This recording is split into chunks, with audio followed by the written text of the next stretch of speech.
کیا عشاء کے صرف 4 فرض پڑھ سکتے ہیں؟ اگر کوئی عشاء کی نماز لمبی ہونے کی وجہ سے چھوڑ دیتا ہے تو اگر وہ صرف 4 فرض پڑھ لے تو کیا اس کی عشاء کی نماز ہو جائے گی؟ اسی طرح اگر عصر کی بھی صرف 4 رکعت فرض پڑھ لے تو کیا اس کی نماز ہو جائے گی؟ کوئی گناہ تو نہیں ہوگا؟ حنا صاحبہ بہاولپور سے۔ جی حنا صاحبہ، بالکل فرض نماز ہو جائے گی۔ 17 رکعتیں سوچ کے نماز ہی چھوڑ دینا عشاء کی، یہ تو بہت بڑا ظلم ہے۔ تو 4 فرض یہ بہت زیادہ ضروری ہیں۔ اگر کوئی سنتیں نہیں پڑھ رہا، صرف 4 فرض پڑھ لیتا ہے تو فرض تو ذمے سے ساقط ہو گئے نا، ورنہ فرض چھوڑنا تو کبیرہ بہت بڑا گناہ ہے اسلام میں۔ تو کسی بھی طرح ہو فرض بہرحال پڑھے۔ باقی عشاء کے بعد 2 سنتیں مؤکدہ ہیں تو وہ بھی پڑھ لے، کیا جا رہا ہے اس میں، وہ بھی مؤکدہ ہیں۔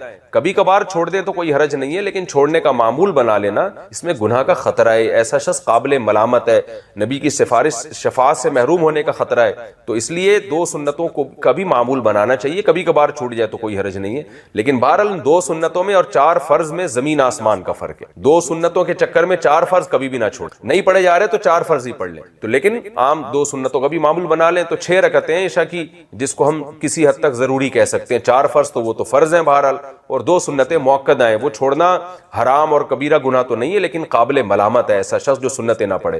اور وتر 3 رکعت وتر رہ گئے، وہ پوری رات میں کبھی بھی پڑھ لیں، وہ بھی واجب ہیں، وہ چھوڑیں گے تو گناہگار ہوں گے۔ باقی عصر سے پہلے 4 رکعتیں پڑھنا وہ سنت ہے، وہ لازمی نہیں ہے۔ ظہر، عصر اور عشاء کی 4 سنتوں کی فضیلت۔ ظہر، عصر اور عشاء سے پہلے 4 رکعت سنت پڑھنے کی کیا فضیلت ہے؟ اگر کوئی انہیں مستقل چھوڑ دے تو کیا وہ گناہگار ہوگا؟ ارسلان راولپنڈی سے۔ دیکھیں، عصر اور عشاء کی جو 4 سنتیں ہیں وہ تو سنتیں غیر مؤکدہ ہیں، ان کو اگر چھوڑ دیں تو کوئی گناہ نہیں ہے، لیکن ظہر سے پہلے کی 4 سنتیں وہ مؤکدہ ہیں۔ کبھی کبھار چھوٹ گئی، تھکاوٹ ہے تو الگ بات ہے، لیکن چھوڑنے کا معمول بنا دینا یہ جائز نہیں۔ ہاں، فضیلت کیا ہے؟ ظہر سے پہلے کی سنت کی فضیلت تو یہ کہ نبی نے ہمیشہ پڑھی ہیں۔ عصر سے پہلے جو 4 سنتیں ان کی فضیلت میں آتا ہے، رسول اللہ صلی اللہ علیہ وسلم نے فرمایا، رحم اللہ عبدن، اللہ اس بندے پر رحم کرے جو عصر سے پہلے یصلی 4 قبل العصر، جو عصر سے پہلے 4 رکعتیں پڑھے، کما قال صلی اللہ علیہ وسلم۔ تو یہ فضیلت ہے حدیث میں، اللہ اس پر رحم کرے، تو نبی کی زبان سے رحمت کی دعا نکل گئی۔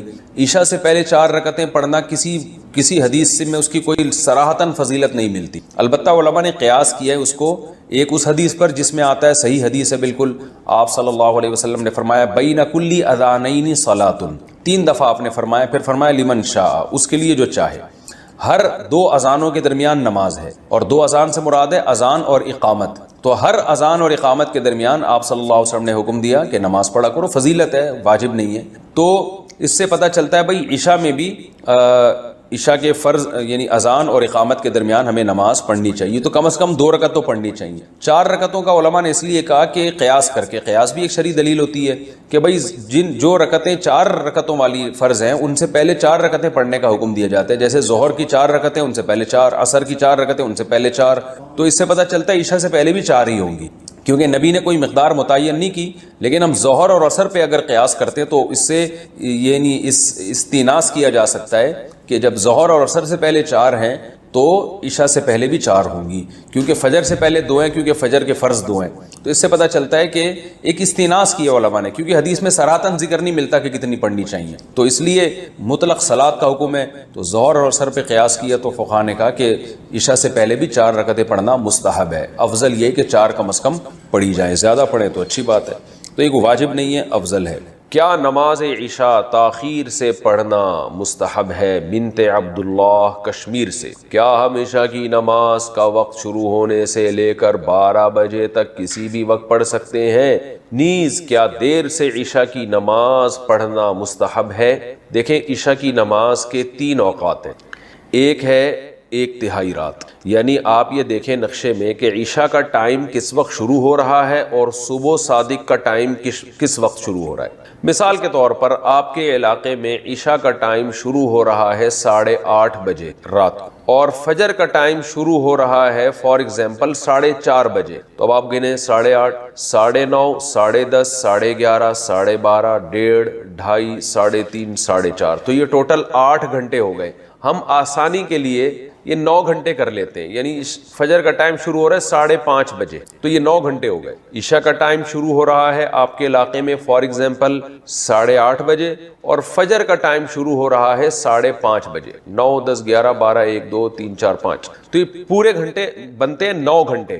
تو اس سے میں پتہ چلا کہ عشاء کا جو وقت ہے وہ 9 گھنٹے ہے۔ صبح صادق سے پہلے پہلے آپ عشاء پڑھ لیں گے تو آپ کی نماز ہو جائے گی، قضا کرنے کا گناہ نہیں ہوگا، اصولی طور پر یہ مسئلہ ہے۔ البتہ عشاء کے ٹائم کو 3 حصوں میں ہمیں ڈیوائیڈ کرنا چاہیے۔ سب سے پہلے 1/3 رات۔ اب آپ بتائیں 9 گھنٹے جب عشاء کا ٹائم آپ کے علاقے میں اگر بن رہا ہے تو 1/3 یا 1/3 رات کب ہوگی؟ جب 3 گھنٹے پورے ہو جائیں گے، یعنی 8:30 بجے اگر عشاء کا ٹائم شروع ہو رہا ہے 9:30 10:30 11:30، یہ ہے 1/3۔ سب سے افضل وقت ہے 1/3 رات پہ عشاء کی نماز پڑھنا، یعنی 1/3 رات تک تاخیر کرنا، یہ سب سے افضل ہے۔ اور رسول اللہ صلی اللہ علیہ وسلم کی صحیح حدیث ہے، آپ نے فرمایا اگر مجھے اپنی امت پر خوف نہ ہوتا مشقت کا تو میں لوگوں کو عشاء کی نماز میں تاخیر کا حکم دیتا۔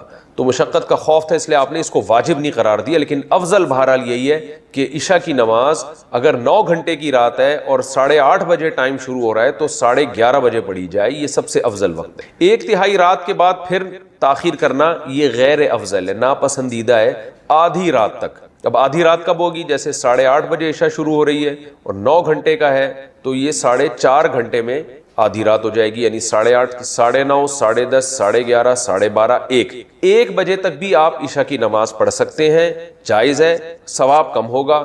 1 بجے کے بعد کراہت ہے، یعنی آدھی رات کے بعد عشاء میں تاخیر کرنا مکروہ ہے، ناپسندیدہ ہے۔ پھر جتنی تاخیر کریں گے اتنی ہی کراہت بڑھتی چلی جائے گی، مکروہ اس میں مکروہ والا عنصر بڑھتا چلا جائے، تو اس لیے حتی الامکان آدھی رات سے پہلے پہلے عشاء پڑھ لینی چاہیے، اور افضل ہے کہ 1/3 رات تک اس کو مؤخر کیا جائے۔ لیکن یہ خواتین کے لیے ہے یا ان لوگوں کے لیے ہے جو سفر میں ہوں اور جماعت سے نماز نہ پڑھ رہے ہوں کسی وجہ سے۔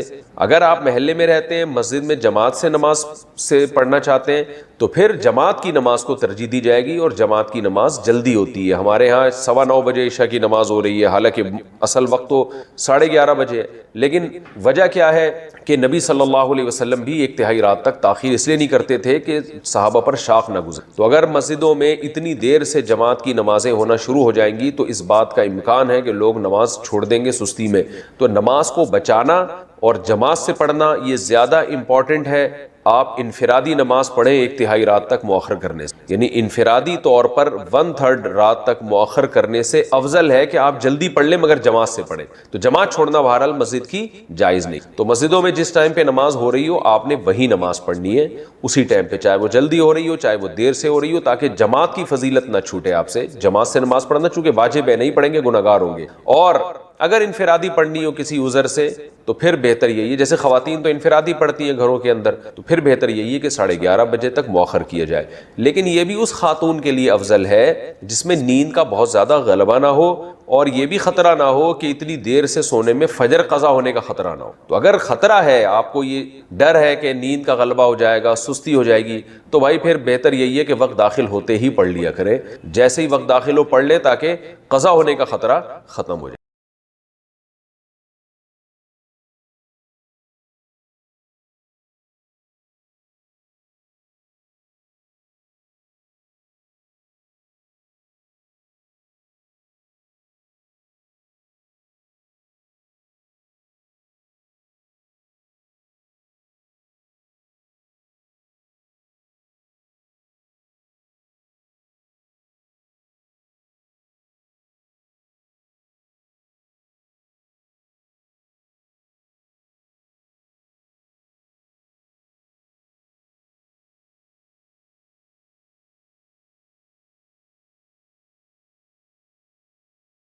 کو بار بار ایک بات بیان کرتا ہوں، اللہ کے حکم میں آسانی ہے، لچک نہیں ہے، کیونکہ دنیا میں کوئی بھی قانون ساز اپنے قانون کو ہلکا نہیں سمجھتا۔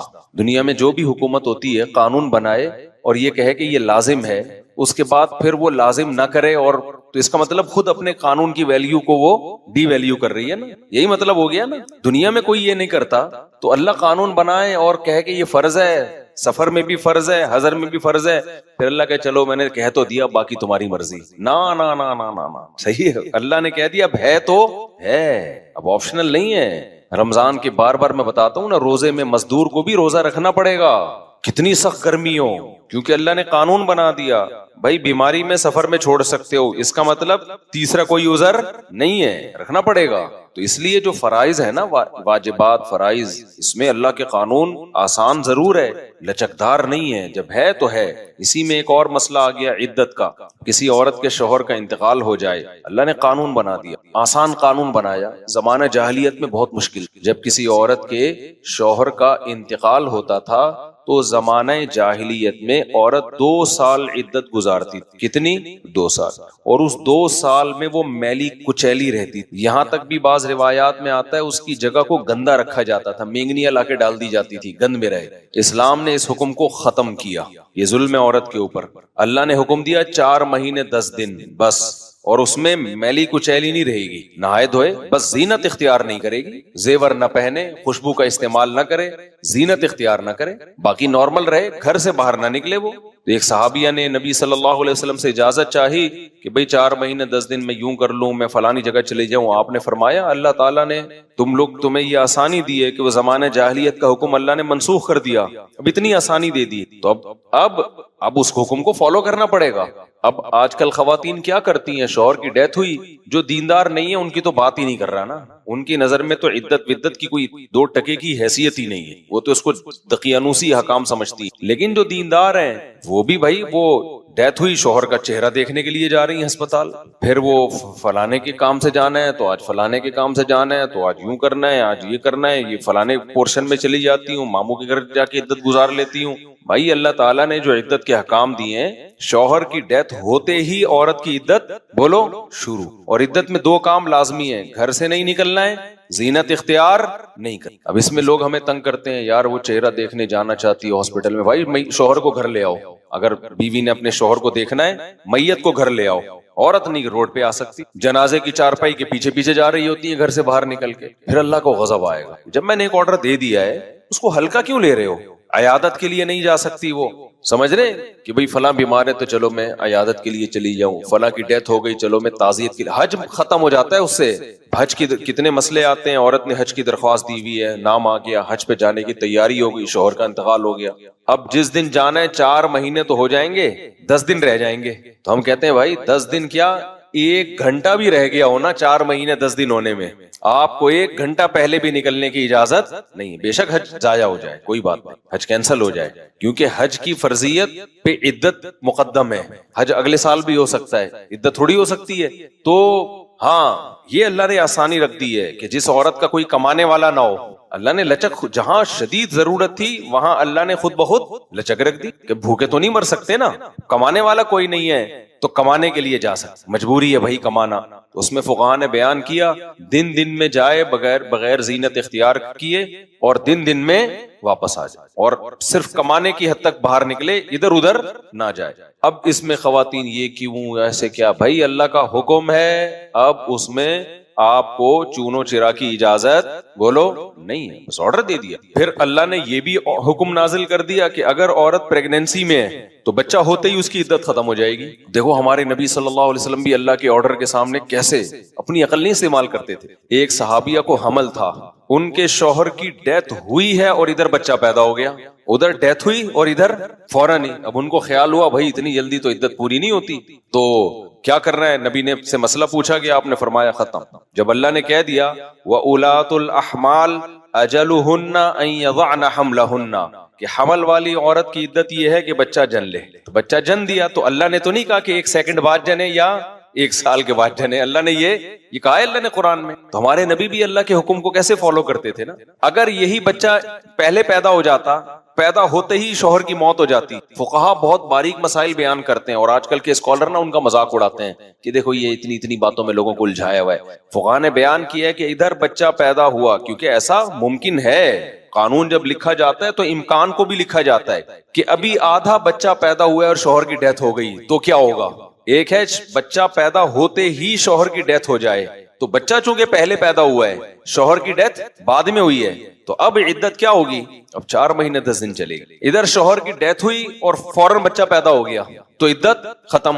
اب ایسے بھی کیس قیامت تک کے لیے دین آیا ہے نا, ایسا بھی ممکن ہے کہ شوہر کی ڈیتھ ہوئی اور بچہ آدھا پیدا ہوا ہے اور ادھر ڈیتھ ہوئی اس کی, یعنی ولادت ہو رہی تھی اور شوہر کا انتقال ہو گیا. امکان تو ہے نا, لا جب لکھا جاتا ہے نا تو اس میں امکانات بھی لکھے جاتے ہیں. تو فقہا نے اس پہ بھی بحث کی ہے کہ اس صورت میں کیا ہوگا, یا عورت کنفیوز ہے, پتہ ہی نہیں چل رہا کہ جب اطلاع ملی ہے تو بچہ پیدا ہو چکا تھا یا نہیں ہوا تھا. اس کے بھی فقہا نے حکام لکھے ہیں, تو بہت باریکیوں میں جا کے, تاکہ آئندہ آنے والے لوگوں کو کنفیوژن نہ ہو. آپ کتاب میں جا کے دیکھو, ہر مسئلہ فقہا نے ڈسکشن کی ہے اور اس کو بیان کیا ہے. تو ذرا سے فرق سے عدت کا حکم چینج. لیکن کیوں اتنا احتیاط کیوں بھائی؟ اللہ کا جب لا ہے تو وہ 2 اور 2 4 کی طرح ہے. سمجھتے ہو کہ نہیں سمجھتے ہو؟ جب اللہ نے کہہ دیا کہ بھائی جو حمل والی عورت ہے اس کا بچہ پیدا ہوتے عدت ختم, اگلے سیکنڈ میں بچہ پیدا ہوا عدت ختم. حضرت عائشہ کا قول ہے یا کسی صحابی کا کہ شوہر کو ابھی غسل بھی دیا جا رہا ہو نا, ابھی دفنایا بھی نہیں جا رہا ہے اور بچہ پیدا ہو جائے تو بس ختم عدت, چاہے دفنایا بھی نہ ہو, فوراً نکاح کر سکتی ہے وہ, ٹھیک ہے نا, فوراً نکاح کر سکتی. تو اللہ نے اجازت دے دی اس کو. اب اس میں حکمت کیا ہے ہمیں نہیں پتا بھائی, اللہ کا حکم ہے, نص وارد ہو گئی تو نبی نے بھی اس پر عمل کیا, صحابہ نے بھی, ائمہ مجتہدین نے بھی.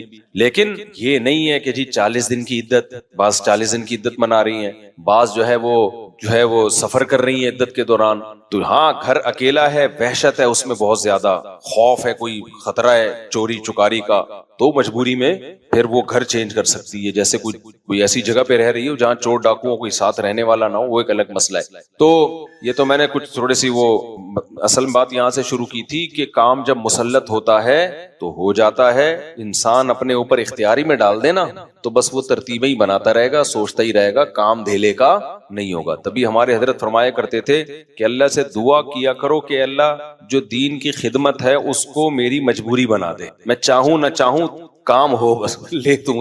تو یہ اللہ کا بڑا فضل ہے, مولوی نہ بھی چاہے تو دین کا کام اس کو کرنا پڑتا ہی ہے. یہ اللہ نے, اور حضرت فرماتے ہیں اللہ کی اتنی بڑی نعمت ہے جس کا جتنا عام آدمی کے لیے آپشنل ہے, ہمارے لیے تو بھائی مجبوری ہے. حضرت فرمایا کرتے تھے کسی کو مسجد کا امام بن جائے نا تو اس پہ اللہ کا شکر ادا کرے, اب تو نماز اپنی تو پڑھنی ہے, ورنہ لوگ کہاں پڑھ رہے ہوتے ہیں. جب امام بن گئے اب اپنے لیے نہیں تو پبلک کے لیے پڑھنی ہے, لیکن پڑھ تو رہا ہے نا, فرض تو ادا ہو رہا ہے, تو اس بہانے جماعت تو مل رہی ہے. اس سے تو بہتر ہے کہ سوتا رہتا ہے, ورنہ جو عام نمازی ہیں سو رہے ہیں, یار آج نہیں جاتے, امام کہتا ہے بھائی نہیں گئے, پبلک بولے گی کدھر گیا. صحیح ہے, یہ زیادہ اچھا ہے کہ چلو یار کسی بھی طرح سے ہو, کام تو مسلط ہو نا, ہو تو جائے. اس پہ لوگ کہتے ہیں تو اللہ کے لیے نہیں ہو رہا, پبلک کے لیے ہو رہا ہے. یہ ایک لمبا مسئلہ ہے کہ نیت میں اگر شائبہ ہو جائے نا, تو نیت میں اللہ کے علاوہ بھی کوئی شامل ہو جائے تو یہ ویسے ہی آپ کی جنرل نالج کے لیے بتاؤں کہ ایسا نہیں ہے کہ آپ کی نیت اللہ کے لیے تھی, اس میں اگر کچھ اور بھی نیت ہو جائے تو پورا عمل ضائع ہو جاتا ہے, ایسا نہیں ہوتا. اس میں شریعت دیکھتی ہے غلبہ کس چیز کا ہے, غلبہ کس چیز کا. غلبہ اگر اللہ کی رضا ہے, پبلک کا خوف بھی ہے اس میں, لیکن مقصد بڑا اللہ کی رضا ہی ہے, تو وہ عمل قبول ہوتا ہے, پورا رد نہیں ہو جاتا. کیونکہ سارا پبلک کے لیے تھوڑی کر رہا ہے, کچھ پبلک کا خوف ہے, لیکن خالی خوف ہی نہیں ہے, نماز بھی اس کو پتا ہے بھائی اللہ کا حکم ہے. تبھی تو دیکھو نبی صلی اللہ علیہ وسلم صحابہ کو ترغیب دیتے تھے میدان جنگ میں کہ جو فلاں کو قتل کرے گا تو جتنا اس کی جیب سے مال نکلے گا اس مجاہد کا ہوگا. اب صحابہ اس شوق میں کہ چلو بھائی بندہ بھی مرے گا اور سارے پیسے اس کی جیب سے جو نکلیں گے وہ کس کے ہوں گے, ہمارے. تو اب کوئی کہے لو بھائی یہ تو پیسوں کے لیے جنگ ہو رہی ہے, بھائی ہو اللہ کے لیے رہی ہے, لیکن اس میں جب مالی مفاد بھی آ گیا تو تھوڑی موٹیویشن بڑھ جاتی ہے. آئے تو اللہ کے لیے تھے, ورنہ کون کمانے کے لیے اپنی جان گردن پہ آپ کٹانے جاؤ گے کہ یار مال غنیمت ملے گا, بھائی تیری جان بھی تو جا سکتی ہے. تو اصل میں تو اللہ کے لیے آئے تھے, لیکن موٹیویشن کے لیے انسان کے دل میں لالچ بھی ہوتی ہے, تو اپنے آپ کو بھی لالچ دے دینی چاہیے, بچوں کو بھی لالچ دینی چاہیے. میں بار بار بتاتا ہوں نا, عبداللہ ابن مبارک رحمہ اللہ تعالیٰ کے والد, ان کو عربی سکھانے کے لیے ان کو کہتے تھے ایک شعر یاد کر لو 2 درہم ملیں گے. اب اصولی طور پر تو یہ بظاہر غلط معلوم ہوتا ہے, بھائی تم تو پیسوں کے لیے اس کو علم دین سکھا رہے ہو, بھائی پیسوں کے لیے نہیں سیکھا, اللہ کے لیے رہے ہیں, لیکن درمیان میں تھوڑا سا پیسوں کا تڑکا لگا رہے ہیں کہ اس بہانے سیکھ تو لے گا نا. تبھی عبداللہ بن مبارک کہتے ہیں میں نے دین کا علم حاصل کیا تھا دنیا کے لیے, لیکن جب علم آیا نا تو اللہ نے میرے دل سے دنیا نکال دی. ٹھیک ہے نا, کہنے نیت تو یہی تھی, پیسے ویسے ملتے تھے مجھے, پیسے ملتے تھے, نیت تو یہی تھی, لیکن جب علم آ گیا, علم نے ہی سکھایا کہ بھائی یہ اللہ کے لیے ہوتا ہے, دنیا کے لیے نہیں ہوتا.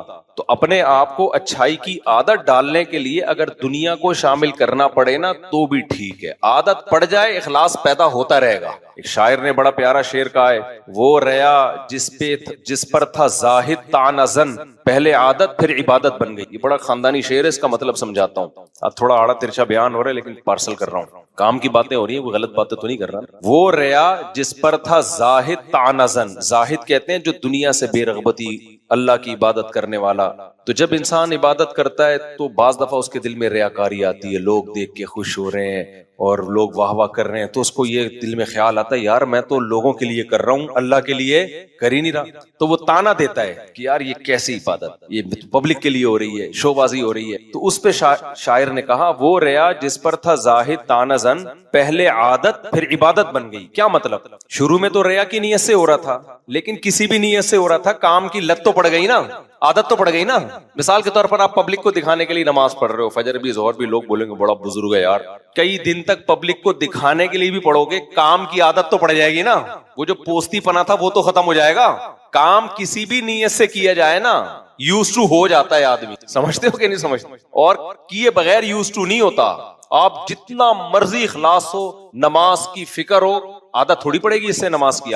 آپ کے دل میں اللہ کا خوف کہ جو نماز نہیں پڑھتا جہنم میں جائے گا, تو کیا مطلب اس سے پڑھ لو گے نماز؟ عادت جب تک نہیں پڑے گی نہیں ہوگا. ایک نماز میں خوف پیدا ہوگا, اگلی میں تھوڑی ہوگا. اگلی میں ہو سکتا ہے کوئی غافل ہو جاؤ, بازار میں ہو, بازار کی محبت پیدا ہو جائے. بھائی کیفیات جو ہے نا انسان پر وہ چینج ہوتی رہتی ہیں, کنٹینیو ایک کیفیت کبھی بھی نہیں ہوتی. اب نماز کا آپ کے دل میں فجر کے وقت بڑا خوف تھا, جو نماز نہیں پڑھتا جہنم میں جائے گا, اس خوف کی وجہ سے آپ نے آگے فجر پڑھ لی.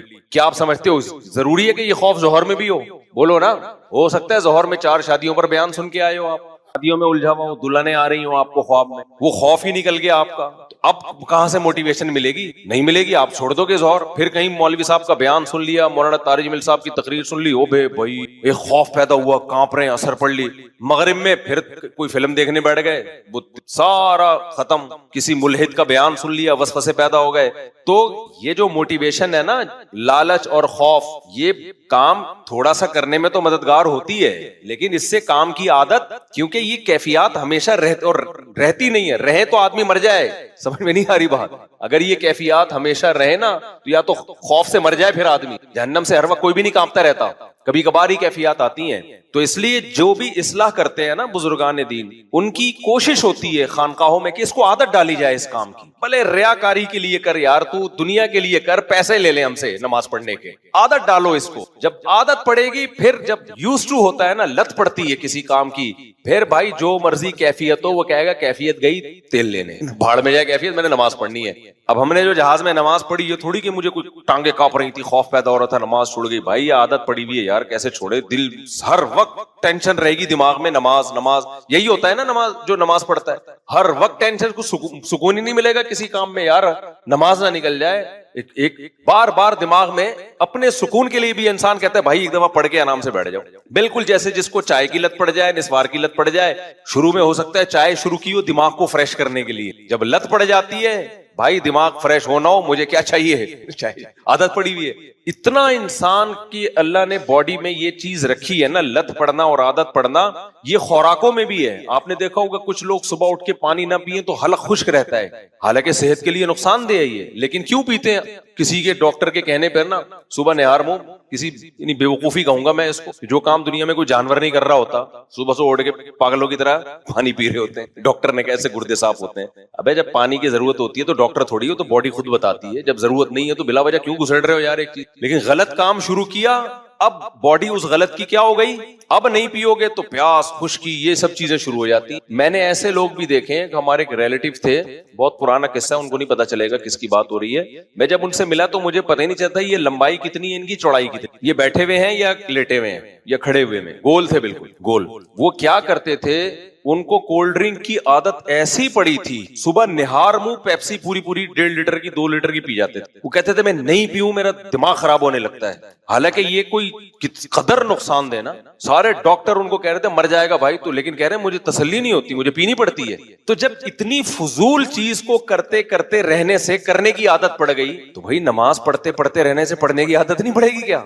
وہ تو بالکل فطرت کے اللہ کی عبادت تو انسان کی نیچر ہے, وہ تو فطرت کا تقاضا ہے. کولڈ ڈرنک فطرت کا تقاضا تھوڑی ہے, فطرت انکار کرتی ہے صبح صبح اٹھ کے پانی پینے کا, فطرت اللہ یہ کہ کوئی شدید پیاس لگ رہی ہو, لیکن عادت پڑ جاتی ہے, میٹھے کی عادت پڑ جاتی ہے. ایسی میٹھوں کی لوگوں کو لت پڑتی ہے کہ جیب میں لڈو لے کے گھومتے ہیں. ایسے بھی لوگ ہم نے سنے ہیں, دیکھے ہیں, ہر تھوڑی دیر بعد ان کو میٹھا چاہیے. تو لت پڑتی ہے کسی بھی چیز کی. تو ایسے ہی خانقاہوں میں جو اہل اللہ ہیں وہ کیا کوشش کرتے ہیں, ہم نے جو بڑوں سے دیکھا بھی ہے سنا بھی ہے, بھائی اس کو لالچ دے کے کسی بھی طرح سے نا اس کو عادت ڈالو. کیوں؟ پہلے عادت ہوگی, پھر یہ عادت عبادت بن جائے گی, اخلاص آ جائے گا بعد میں. اخلاص پیدا کرنا مشکل کام نہیں ہے, عبادت کی عادت پیدا کرنا مشکل کام ہے. سمجھ میں نہیں آ رہی؟ دیکھو فکر بچوں کو پاس ہونے کی ہوتی ہے کہ نہیں ہوتی؟ امتحان میں کتنی ٹینشن میں ہوتے ہیں, اور جنہوں نے پورے سال کنٹینیو پڑھا ہوتا ہے بڑے آرام سے پاس ہو جاتے ہیں. پورے سال پڑھا نہیں ہوتا, ٹینشن میں ہوتے ہیں. تو کیا مطلب, انہیں پڑھائی کی فکر نہیں تھی کیا؟ اگر فکر نہ ہوتی تو ٹینشن میں ہوتے اس وقت. فکر تھی, یوز ٹو نہیں ہے, عادت نہیں ہے ان کو. جن کو پڑھائی کی عادت ہوتی ہے وہ یوز ٹو ہو گئے ہیں بھائی, بچپن سے عادت پڑی ہوئی کتابیں لے کے بیٹھنے کی, وہ پڑھتے رہتے ہیں. جن کو عادت نہیں پڑی ہوئی کانپتے رہتے ہیں, سوچتے رہتے ہیں اور فیل ہو جاتے ہیں. سمجھتے ہو بھائی؟ بہت اہم بات کر رہا ہوں, اس کو ہلکا مت سمجھو. اسی وجہ سے بچوں کو بھی عادت ڈالی جاتی ہے لالچ دے کے, پیسے دے کے. تبھی آپ دیکھو جن کو بھی جو بزرگان دین جب کسی سے گناہ چھڑواتے ہیں تو اس گناہ کے طبی نقصانات بہت فوکس کرتے ہیں کہ اس گناہ سے یہ نقصان ہے تمہاری صحت کو, اس گناہ سے یہ نقصان ہے, اس گناہ سے یہ. اب سوال پیدا ہوتا ہے بھائی گناہ چھوڑنا ہے اللہ کے لیے, صحت بچانے کے لیے تھوڑی چھوڑنا ہے. گناہ کس کے لیے چھوڑنا ہے ہم نے؟ اللہ کے لیے. اور آپ اس کو مشورے دے رہے ہو تمہاری صحت کو یہ نقصان, تمہارے پھیپھڑے تباہ, تمہارے گردے تباہ, تمہارے یہ نقصان, ڈپریشن میں جاؤ گے. وجہ کیا ہے؟ او بھائی تو پھیپھڑوں کی نیت سے چھوڑ دے یار, تو گردے بچانے کے لیے شراب چھوڑ دے, ٹھیک ہے نا, چھوڑ تو صحیح, عذاب سے جان تو چھوٹے. کیونکہ پینے کے سائیڈ ایفیکٹ, آخرت کے نقصانات بہت زیادہ ہے. تو بھلے تو دنیا کے لیے چھوڑ, کم از کم اس گناہ سے تو بچ جائے گا نا, شراب کے جرم سے تو بچ جائے گا. سمجھ میں نہیں آ رہی میرا خیال ہے بات؟ تبھی علماء اہل اللہ ہمیشہ جب بھی گناہ کی بات کرتے ہیں تو گناہ کے دنیاوی نقصانات بہت زیادہ بتاتے ہیں, اس کے یہ تاکہ لوگوں کو ہو کہ یار اللہ کے لیے نہیں تو کم از کم اس عذاب سے بچنے کے لیے چھوڑ دو. سمجھتے ہو کہ نہیں سمجھتے؟ تو اپنے آپ کو بھی اچھائی کی عادت ڈالنے کے لیے نا موٹیویٹ کرنا چاہیے. چاہے دنیا کی لالچ دے کے کرو, روزے رکھنا شروع کرو بھلے صحت کی خاطر کہ صحت اچھی ہو جائے گی, لیکن جب عادت ہو جائے گی تو وہ ریا جس پر تھا زاہد تانزن, پہلے عادت پھر عبادت بن گئی, وہ عبادت بن جائے گی, اخلاص پیدا ہو جائے گا. تو کوشش تو کرو اللہ کے لیے ہو, لیکن نہیں ہو رہا تو چاہے جس کے لیے بھی ہو رہا ہے بھائی ایک دفعہ عادت پڑنے دو. عادت پڑتی ہے تو یہ سب سے بڑی نعمت ہے کسی نیکی کی عادت پڑ جائے, کیونکہ مخلص لوگ مارکیٹ میں بہت ہیں, کنٹینیو کسی نیکی کو کرنے والے مارکیٹ سے شارٹ. 27ویں رات کو دیکھو نا کیا کلبازیاں کھا کے رو رہے ہوتے ہیں, یا اللہ معاف کر دے, یا اللہ. آدمی لگ رہا ہے اس سے بڑا نیک دنیا میں ہے کوئی پیدا ہی نہیں ہوا. وہ 2 دن چلتا ہے ان کا وہ تقویٰ, اس کے بعد فلم دیکھنے جا رہے ہوتے ہیں. اور کچھ لوگ ہوتے ہیں جو نقلبازیاں کھا رہے ہیں, رو بھی نہیں رہے ہوتے, وہ پھر بھی نہیں دیکھتے فلم. صحیح ہے نا, کیونکہ ان کو برائی سے بچنے کی عادت ہے, ان کو یہ لت ہی نہیں پڑی ڈراموں فلموں کی, تو آرام سے گھوم رہے ہوتے ہیں. میں نے ایسے بہت لوگ دیکھے ہیں, ایسے اہل اللہ بھی دیکھے ہیں میں نے, کہ وہ زیادہ روتے دھوتے نہیں ہیں لیکن برائیوں سے بچے ہوئے ہیں. کیوں؟ جس ماحول میں پیدا ہوئے اس میں برائیوں کا ماحول نہیں تھا, بچپن سے ماں باپ نے تربیت کی, برائی کرنے نہیں دی. وہ کہتے ہیں بھائی ہم سے نہیں ہوتی یار, ہوتی نہیں ہے, جاؤ. ہمارے حضرت فرمایا کرتے تھے یہ جو بدنظری ہے نا یہ انسان کی فطرت کے خلاف ہے. جب انسان صحیح ماحول میں بڑا ہوتا ہے نا تو اس کو غیر محرم عورت کو دیکھنا اس کے ضمیر پسند نہیں کرتا, اس کو اپنے اندر سے بو آتی ہے, اسمیل آتی ہے. فرمایا کہ لوگ کیا کرتے ہیں, اللہ نے اسپرنگ لگائے ہوئے ہیں کچھ کہ جب نظر پڑتی ہے خود جھک جاتی ہے, تو لوگ آنکھیں پھاڑ پھاڑ کے دیکھ کے نا وہ اسپرنگ ڈھیلے کر دیتے ہیں, پھر دیکھنے کی لت پڑ جاتی ہے. پھر جس دن کوئی گزر رہی ہو نہ دیکھیں تو ڈپریشن میں جا رہے ہیں کہ پتہ نہیں کیا بہت بڑا کوئی علم تھا جو ان سے جس سے محروم رہ گئی. یہ ٹھڑک ہوتی ہے کہ یار دیکھیں تو, حالانکہ کچھ بھی نہیں ہوگا, تو دیکھے گا کچھ بھی نہیں ہے. موبائل میں کتنی تصویریں بھری ہوئی ہیں, گوگل پہ کتنی, جو جس قسم کا ڈیزائن دیکھنا چاہے دیکھ سکتا ہے نا. کتنے آج کل گناہ کے راستے. پھر بھی جو کوئی گزر رہی ہوگی نا انٹی, جب تک ایک دفعہ دیکھ نہ لے اس کو چین نہیں آتا. کیا کر لیا بھائی تو نے اس کو دیکھ کے, کیا مل گیا تجھے؟ وجہ کیا ہے؟ دیکھ کے عادت کس کی پڑ گئی ہے؟ دیکھنے. تو اس کا علاج کیا ہے؟